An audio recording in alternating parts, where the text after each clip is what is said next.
사랑하는 분일 성도 여러분, 오늘도 귀한 예배의 자리로 나오신 여러분 모두를 사랑과 은혜의 하나님께서 축복으로 넘치도록 은혜 주시기를 소망합니다. 신령과 진리로 드리시는 이 예배 시간을 통해서 하나님께 영광을 돌려드리고, 또 주님께서는 입을 크게 열고 은혜를 사모하는 우리에게 하늘의 신령한 복으로 은혜로 채우시기를 간절히 소원합니다. 여러분께서 예배 전에 어떤 마음과 또 상황에 처하셨든지 예배를 마치고 돌아가실 때에는 주님을 경험하시고 또 주님을 누리심으로 천국의 소망과 기쁨을 가지고 이 세상으로 나아가셨으면 좋겠습니다. 오늘이 벌써 1월의 마지막 주일입니다. 1월 30일인데요. 2022년을 시작한 지가 정말 얼마 지나지 않은 것 같은데 한 달이 획 하고 지나가고 있습니다. 이제 달력을 한 장 한 장 떼어가다 보면 또 이번 2022년 한 해도 그렇게 지나가게 될 것입니다. 요즘은 날씨가 춥기는 하지만 그래도 동지가 지나서 해가 조금 길어졌는데 이번 주에 폭설이 와서 또 눈들 치우시느라 고생 많이 하셨습니다. 그래도 요즘에 보면 이전에는 4시가 지나면은 날이 어두워졌는데 비교적 이제 5시 정도 조금 넘어서도 해가 있어서 비록 눈이 오고 또 추운 날씨가 조금 계속되기는 하지만 이제 곧 봄이 오겠구나 라는 희망을 또 가져보게도 됩니다. 2022년 한 달을 보내시면서 새해에 결심하셨던 여러 결단들을 또 주님 앞에 한 약속들을 자신과 사람 앞에 그리고 무엇보다 하나님 앞에 잘 지켜나가시면 좋겠습니다. 여전히 팬데믹으로 우리가 어려움을 겪고 있습니다. 오미크론이 전 세계적으로 우세종 다미넌트해지면서 한국도 이제 10,000명, 이제 거의 2만 명을 향해서 가고 있는데 오늘 아침에 뉴스를 보니까 17,000명 정도 되더라고요. 미국이야 말할 것도 사실은 없죠. 그나마 다행인 것은 이 바이러스가 이제는 백신 접종자들에게는 아주 경미한 증상만 일으키기 때문에 우세종이 돼서 전염력이 강하더라도 그 증상은 이전 바이러스에 비해서 많이 약해졌다는 사실입니다. 그래서 어떤 이들은 뉴스를 보니까 황당하게 일부러 걸리고 넘어가겠다 이러는 시도를 한다고 하는데 그러다가 중증이나 사망에 이르는 경우도 있다고 합니다. 참 황당하죠. 가장 좋은 것은 걸리지 않는 것이고 걸리더라도 잘 넘어가시려면 백신 또 부스터샷을 맞아야 된다고 합니다. 모쪼록 우리가 방역과 안전수칙을 잘 따라서 늘 조심하면 좋겠습니다. 이 팬데믹이 속히 끝났으면 좋겠는데 또 한편으로는 오미크론의 변종이 또 나온다고 하니까 이 사태가 얼마나 계속되는지 모르겠습니다. 그래도 증상들이 경미하기는 하지만 여전히 괴롭긴 괴롭습니다. 아프기도 하고 그렇기 때문에 여러분들이 계속해서 기도하시면서 이 팬데믹이 속히 끝날 수 있도록 힘써 주시고 또 하나님께서 긍휼을 베풀어 주시기를 우리들이 구했으면 좋겠습니다. 늘 건강 하시는 것이 우선이기 때문에 당부를 드립니다. 저희는 지난 주일에 다시 복음 3번째 시간으로 하나님 나라 부르심이라는 제목을 가지고 말씀을 보았었습니다. 하나님의 통치를 이 땅에 구현하고 가져오신 예수님의 취임사를 살펴보았고요. 회개하라 천국이 가까웠으니 하나님 나라의 복음을 들으라 또 믿어라 이런 메시지였죠. 또 만물을 화평케 하시고 회복케 하시는 하나님 나라 복음의 사역에 제자들을 부르신 것처럼 우리에게 또한 그 놀랍고 영광스러운 사역에 동참하기를 도전하시는 예수님의 부르심에 대해서 저희들이 한번 생각해 보았습니다. 그 부르심에 우리는 어떻게 응답할 것인지 또 어떻게 살아가야 하는지를 저희들이 보았고요. 이제 오늘은 다시 복음 4번째 시간으로 오늘 본문 마가복음 1장 21절에서 39절까지의 말씀을 중심으로 말씀을 상고하도록 하겠습니다. 하나님 나라 복음을 위해서 제자들을 초청하셔서 부르신, 그래서 사도, 제자로 삼아주신 예수님은 이제 그들과 함께 일단 4명을 부르셨죠. 본격적인 하나님 나라의 사역을 시작하시게 됩니다.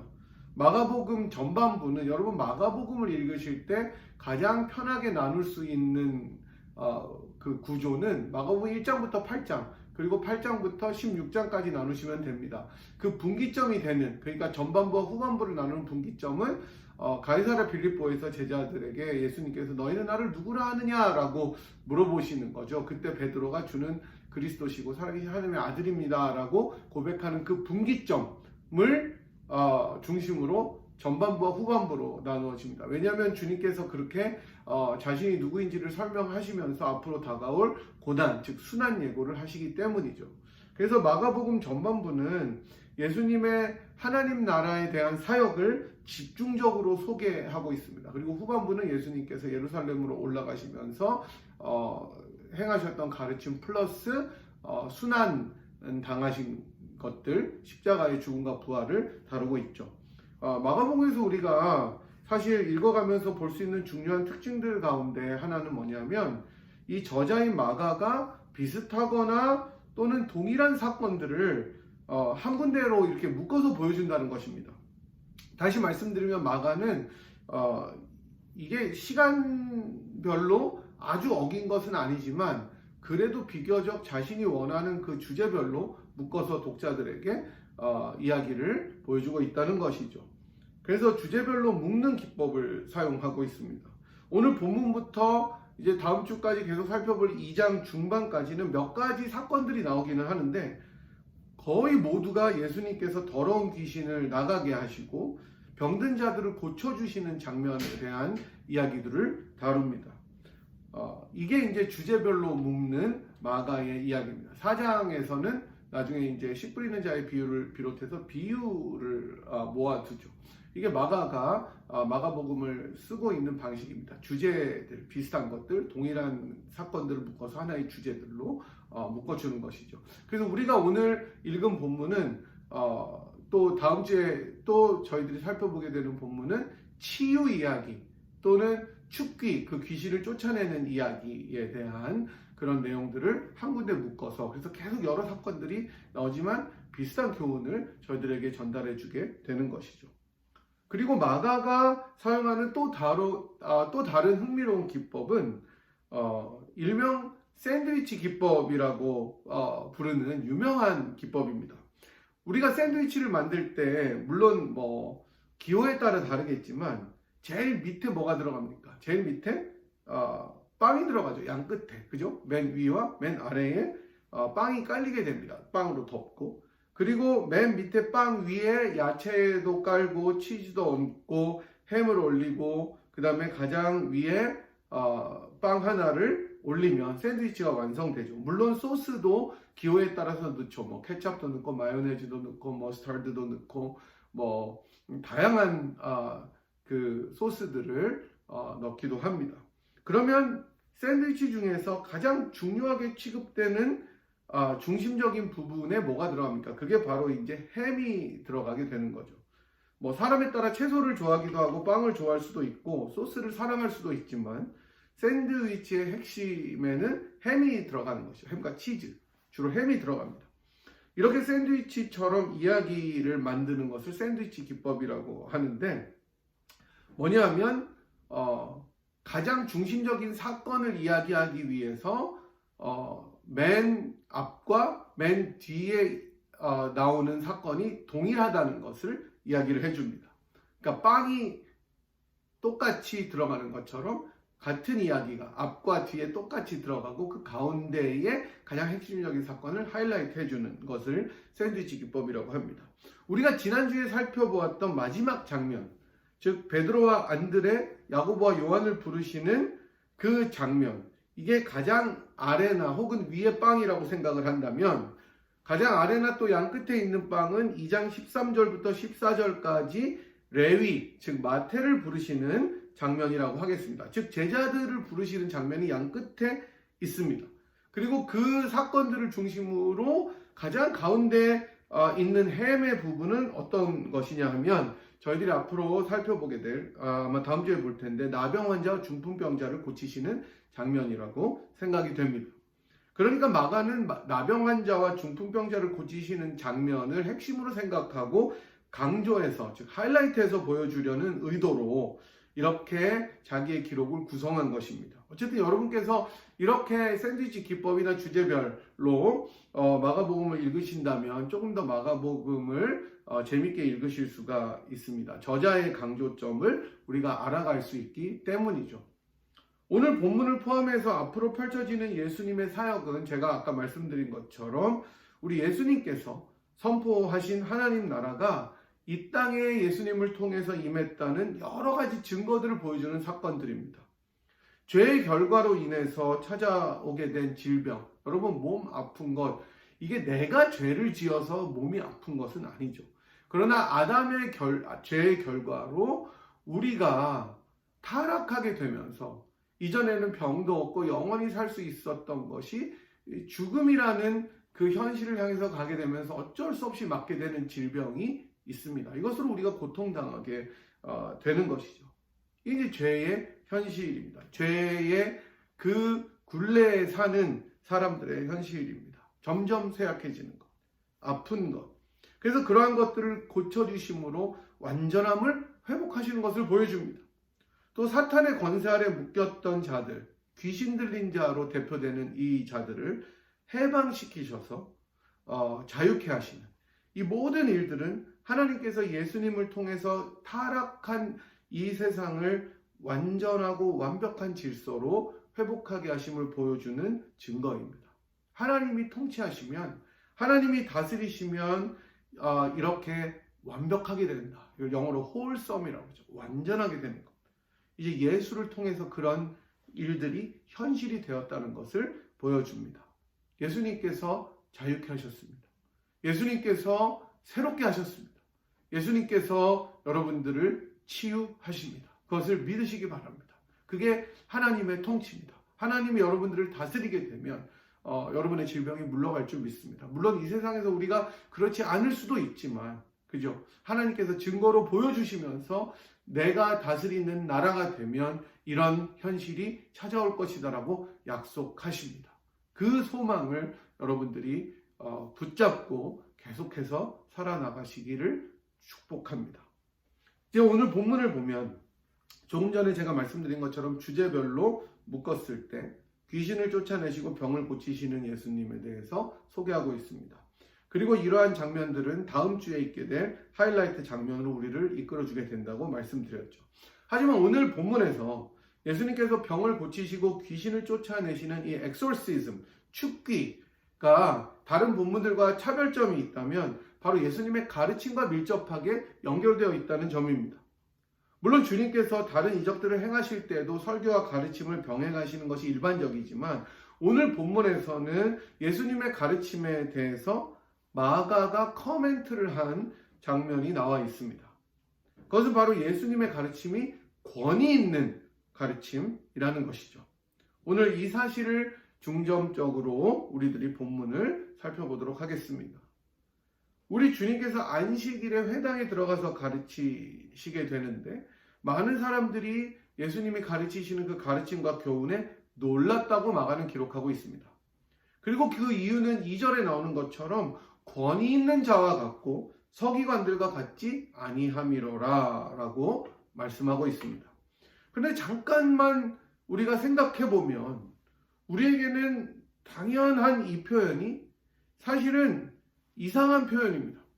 왜냐하면 예수님 당시에 살던 그 사람들에게 가장 권위 있는 말씀의 해석자들은 바로 서기관들이라고 불리는 사람들이었기 때문입니다. 여러분이 성경에서 서기관들에 대해서 많이 들어보셨을 것입니다. 성경에서 이 서기관이라고 불리는 사람들은 사실은 고대 이집트에서부터 그 명칭을 찾을 수가 있다고 합니다. 그러나 이제 이스라엘에서는 한마디로 말하면 율법의 해석자들이었죠. 서기관들은. 원래 서기관들은 구약에서 율법을 필사하는, 이 카피하는 사람들이었는데 나중에 이제 점점 그 지위가 상승되면서 종교 지도자가 됩니다. 모세 율법을 다루다 보니까 자연스럽게 제사장과 겸직도 하게 되고 점점 더 그 파워를 얻게 되죠. 그러나 성전이 없어지고 다시 또 성전을 재건하게 되는 포로기 이후에는 제사장의 기능들이 굉장히 많아지면서 율법 해석하는 역할에 더 초점을 두면서 제사장과 겸직하는 것이 거의 없어지게 됩니다. 여러분이 학자 에스라를 보시면 이 대표적인 서기관이라고 할 수가 있겠습니다. 지금 여러분 미국이나 한국에서도 법 쪽에는 사실 상당한 공부와 식견을 필요로 하는 학문인데 법은 고대에도 마찬가지였습니다. 하나님의 율법을 다루는 서기관들은 당연히 지금처럼 많은 교육과 훈련을 받게 되었죠. 거기다 거룩한 하나님의 율법을 다루니 얼마나 더 경건과 실력에 힘을 쏟았는지 그것은 우리가 말하지 않아도 알 수 있을 것입니다. 그것을 사람들에게 그래서 가르치는 역할을 하였죠. 서기관들은 주로 바리새인들과 그 해석의 결을 같이 했기 때문에 성경에서는 이 둘이 쌍으로 나오죠. 바리새인들과 서기관들 이렇게 등장합니다. 그래서 서기관들 가운데는 바리새인들도 상당수 있었습니다. 서기관들의 역할은 크게 보면 4가지 정도로 볼 수가 있었는데요. 율법을 해석하는 일이었고 그 율법을 보존하는 것이었습니다. 또 그들은 법을 다루는 지금의 변호사 같이 그렇게 또는 저지 같이 이렇게 판결을 내려주기도 했고요. 신학자였겠죠, 당연히. 그 다음에 전통을 수호하는 지킴이 같이 전통의 수호자 역할을 하였습니다. 따라서 서기관들의 가르침은 예수님 당시에 가장 권위 있는 가르침일 수밖에 없었죠. 오늘 본문에서 마가는 그런데 예수님의 가르침이 권위 있는 자와 같고 서기관들과 같지 않다라는 사실 좀 들으면 이상한 코멘트를 하고 있습니다. 도대체 왜 마가는 이렇게 기록할까요? 성경에 보면 예수님이 항상 바리새인들과 서기관들과 사이가 좋지 않으신 장면들이 굉장히 많이 등장합니다. 그들은 예수님과 항상 논쟁의 대상이었습니다. 예수님과 서기관들, 예수님과 바리새인들이 좋지 않은 관계를 가진 것. 그래서 심지어 예수님을 죽음에까지 이르도록 내몰았던 이유는 율법을 해석하는 차이가 있었기 때문이었습니다. 앞으로도 나오게 될 안식일에 대한 규정을 해석하는 거나 또는 안식일에 일을 하고 생명을 구하고 또 여러 가지 율법을 해석하는 것에서 예수님과 서기관들은 같은 하나님의 율법을 두고도 다른 해석을 했습니다. 이게 결정적인 차이였어요. 그런데 조금 더 생각해 보면 단지 율법의 해석이 다르다고 한 사람을 죽음에 이르게 하는 것, 이게 얼마나 극단적입니까? 물론 종교적인 사회에서 가능하기도 합니다. 중세에는 마녀 사냥을 하는 것을 우리들이 알고 있는데 이것을 봐도 그렇긴 하죠. 하지만 사실 그 깊은 동기를 들여다보면 결국 자신의 권위, 율법을 해석하는 권위 자체가 침해를 당하기 때문에 그랬습니다. 다시 말씀드리자면 자신의 기득권을 예수님께 빼앗겨버리는 결과를 낳았기 때문에 이들은 예수님을 진짜 미워했던 거예요. 사람들이 자신의 권위를 인정해주고 어쩔 수 없었죠. 그 당시에는 하나님께서 주신 권위가 그거라고 생각했기 때문에 이 사람들은 사람들에게 군림했고 사람들을 가르쳤고 사람들에게 그 권위를 자랑했는데 그 자기가 가지고 있는 권위를 예수님이 다 가져가 버리게 될 그런 위험에 처했기 때문이었습니다. 따라서 성경은 끊임없이 바리새인들과 서기관들이 얼마나 하나님보다 사람의 안목을 의식했는지, 기도할 때도 사람들에게 보이려고 했다고 마태복음에 나오잖아요. 그리고 정말 그 사람들을 사랑하고 생각하기보다 자신이 정해놓은 해석의 틀 안에서 자신의 권위를 가지고 사람들을 얽매고 도리어 구속시켜 버렸는지를 지적하십니다.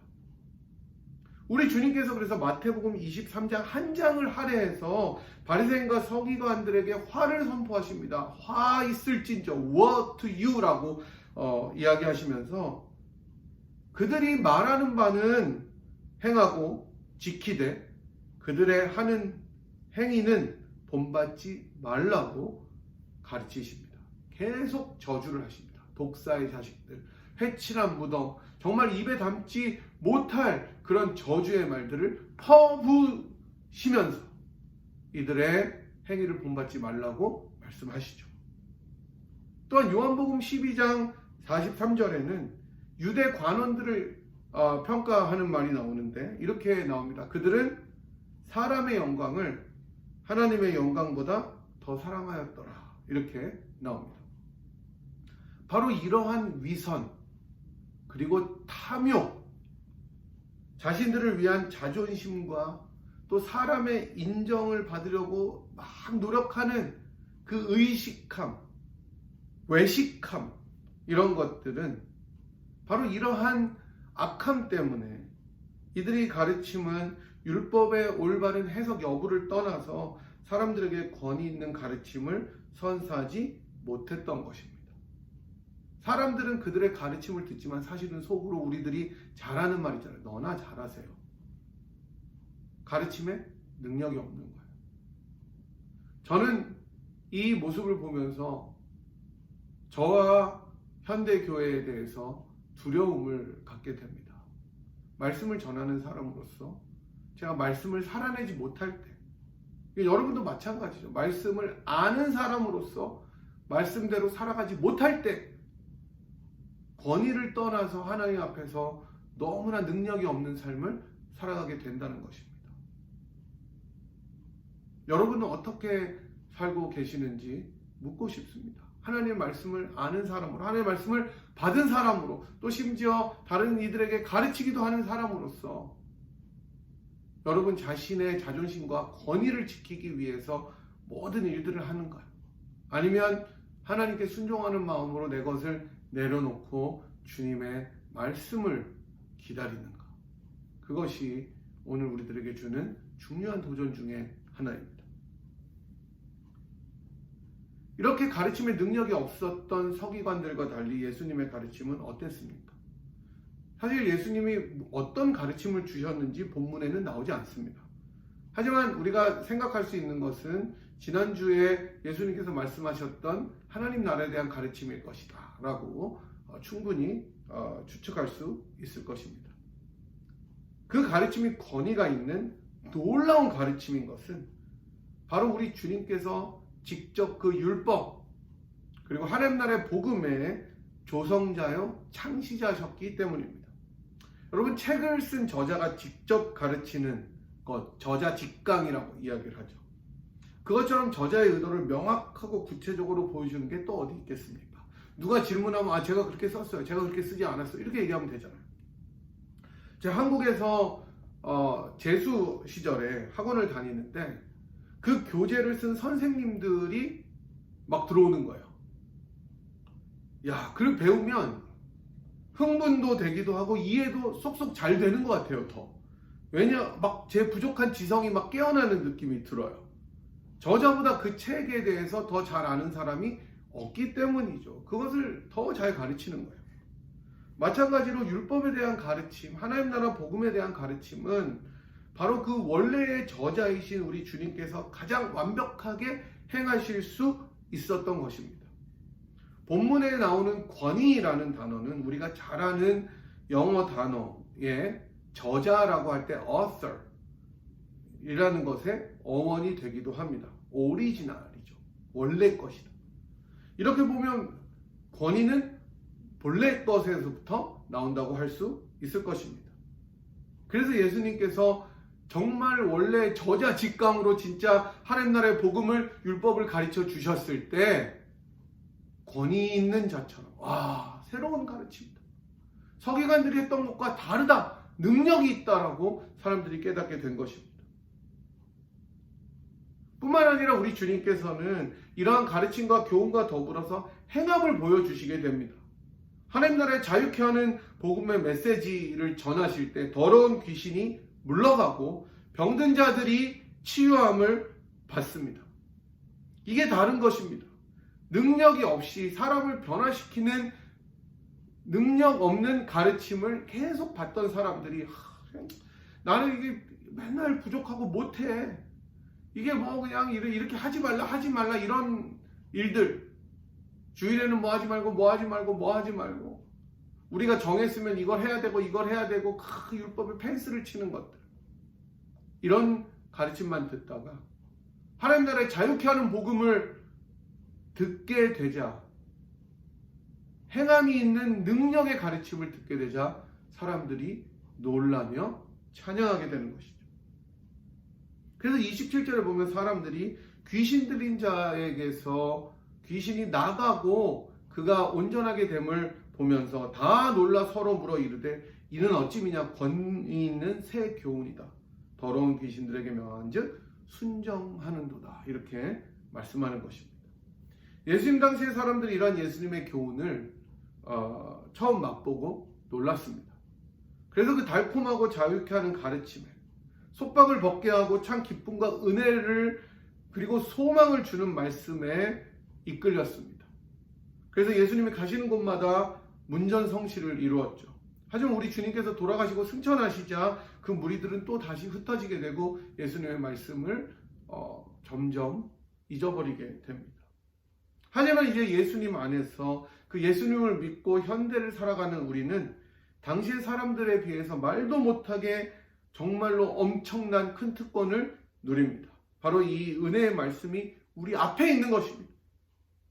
예수님이 말씀하시고 예수님이 행하시고 예수님이 정말로 교훈을 주신 이 모든 것들을 말씀만 펴면 누구나 다 읽고 경험할 수가 있습니다.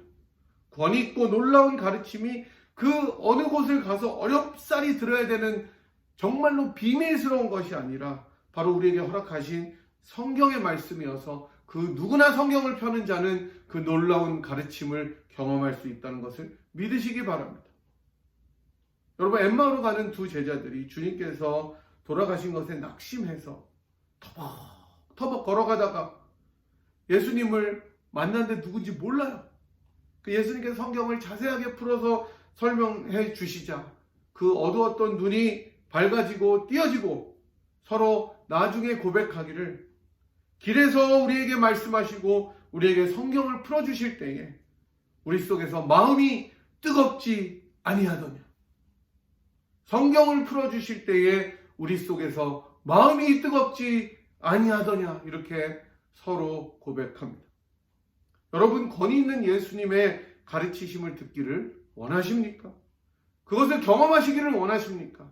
그 능력의 말씀으로 여러분의 삶이 변화되고 여러분의 문제가 해결되기를 원합니까? 더러운 귀신이 들어갔던 그 사람이 예수님의 가르침과 권세 앞에 귀신들이 굴복하며 자신의 본질적인 그 문제가 해결되었던 것처럼, 질병이 떠나가고 온전함을 입었던 것처럼 여러분 그러한 능력을 맛보시기를 원하십니까?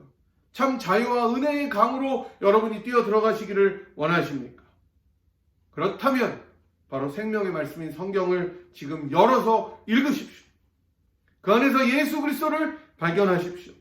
그 예수님께서 성령을 통해서 여러분의 눈을 열어주시고 정말로 여러분의 마음을 뜨겁게 해달라고 매일매일 기도하며 나아가십시오. 여러분, 새해 올 한 해는 꼭 성경을 완독해야 되겠다는 결심이 서서히 약해져가는 지금, 다시금 주님의 권위 있는 가르침 앞에 무릎을 꿇고 나아가게 해달라고 기도하십시오. 요즘 같은 팬데믹에 얼마나 시간도 여러분 이전에 비해서 많이 남습니까? 바로 그때 성경을 읽을 때 우리의 눈이 열리며 마음이 뜨거워지는 역사가 있을 것을 믿으시기 바랍니다. 이 말씀만이 소망입니다. 말씀만이 능력입니다. 말씀만이 기쁨입니다. 이 말씀을 경험하심으로 하나님의 다스리심이 우리 마음, 우리 생활, 그리고 우리 가족, 우리 교회 가운데 충만하게 넘치기를 간절히 소망합니다. 그런 한 해가 되어서 주님의 권위 있는 가르침을 통해 일상이 기적이 되고 기적이 일상이 되는 놀라운 하나님의 역사가 여러분 삶과 여러분의 가정과 우리 모두의 교회에 임하기를 간절히 축복합니다. 제가 기도하고 축도하겠습니다. 하나님, 서기관들처럼 주님의 말씀을 많이 들어서 알고 때로는 가르치기도 하지만 능력이 없는 죽어버린 말씀과 해석으로 살아가고 있지 않는지 돌아보게 됩니다.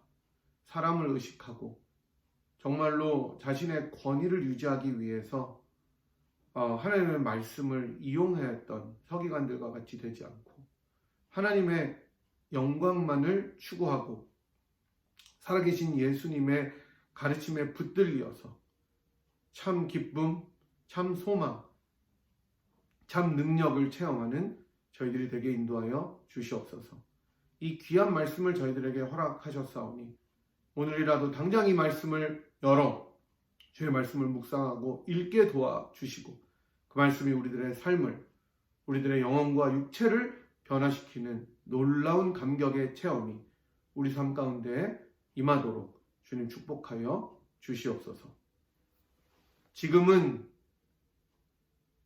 모든 것의 주인이 되시고 가장 권위가 있는 가르침으로 우리 눈을 열어주시고 마음을 뜨겁게 해주시는 우리 주 예수 그리스도의 무한하신 은혜와 그 아들을 아끼지 않고 우리를 위하여 이 땅에 보내어 주셔서 구속하여 주신 하나님 아버지의 극진하신 사랑하심과 우리들에게 말씀을 읽을 때 그 말씀을 해석해 하시고 잘 깨닫게 하셔서 진리로 이끌어 주시는 성령 하나님의 위로 감동 충만하심이 오늘도 예수님의 권위 있는 가르침 앞에 무릎을 꿇고 나아가 그 말씀을 사모하고 읽으며 그 가르침 앞에 소망을 두고 이 세상을 살아가기로 결단하고 돌아가는, 그래서 참 그리스도의 능력 안에 머물기를 원하는 사랑하는 주의 백성들 한 분 한 분 머리머리 위에와 분이엘 제단 위에 지금부터 영원토록 함께 하시기를 간절히 축원하옵나이다. 아멘. 여러분 감사합니다. 승리하는 한 주 되시기를 바랍니다. 다음 주에 또 뵐게요.